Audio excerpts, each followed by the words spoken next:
Salamat po sa pagpanood sa video na number 1. Ito na po yung number 2 na video. Bali po na ilagay na yung mga stickers from do to higher do. Ngayon naman po gagamit na tayo ng hose. Bali yung hose po ng inyong melodica ilalagay ko na sa yung butas. Dito po.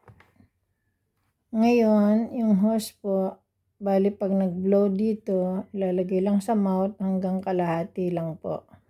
Di kasi ito pwedeng ilagay ng buo kasi baka mapunta sa lalamunan. Ngayon, bago po tumugtog, explain ko muna po yung finger. Right hand fingers. Bali po yung thumb, number 1.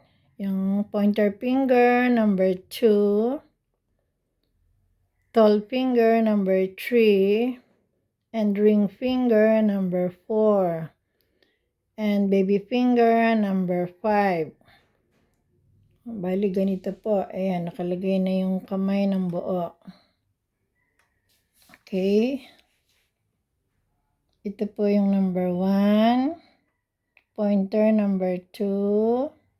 Tall finger, number 3. Fa, number 4. Ring finger and baby finger sa sol. Okay, ganyan po ang position.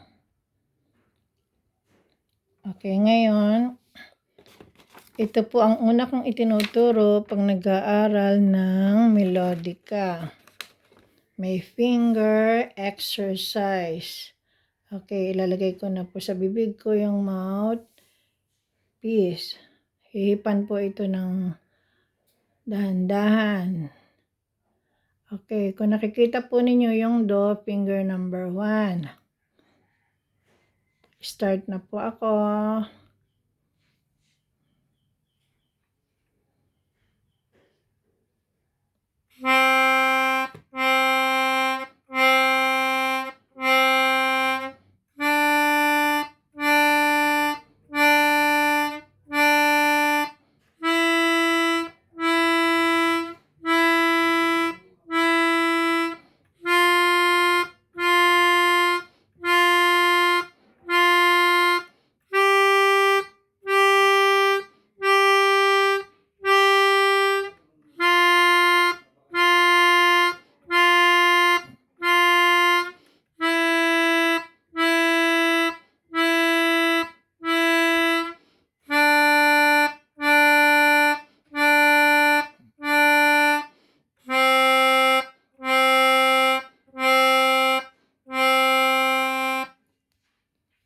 Okay, salamat po.